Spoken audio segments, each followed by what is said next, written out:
I don't see anybody on that board that truly can grasp the broadness of North St. Louis. We'll let the public decide.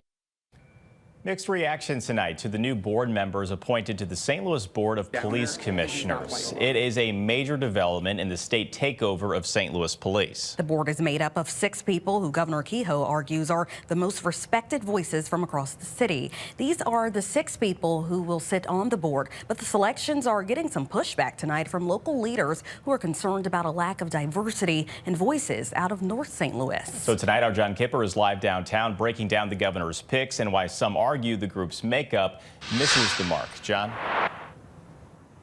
Yeah, Corey and Morgan, we're here at police headquarters right now where we've learned today that a former HR chief as well as several businessmen will be on this new board of police commissioners, with Governor Kehoe saying he wants to bring business back to the city of St. Louis, but there are still some in the city that do not feel that this new board represents them. It makes me nauseous. It makes me nervous. It's disappointing. City of St. Louis Alderman Rasheen Aldridge has a lot to say after Governor Mike Kehoe introduced the 5-member board and its non-voting member to the public Monday.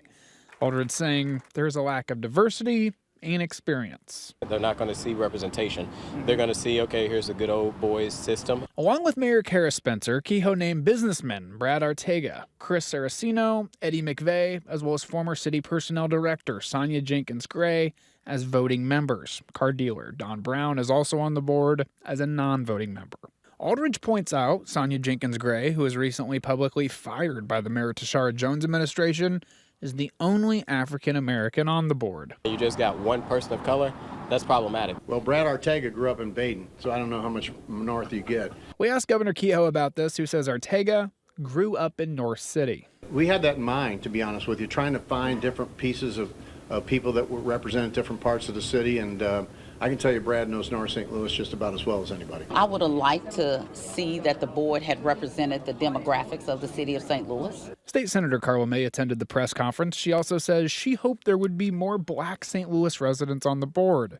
She will sponsor some of the members before the Senate votes next year to confirm them. It's very important for us to be involved in that process. While Kehoe says he will watch crime stats and trends, he says the metric he'll watch most, business investment in the city. To me, creating opportunities for Missourians and for people to live in the city and jobs, etc., I think that's the key that we need to really watch.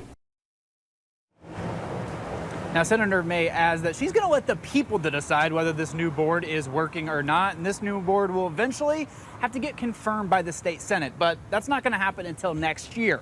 That being said, their first meeting is expected to happen this year. Reporting live in the city, John Kipper, First Alert 4. All right, John, thank you. We are tracking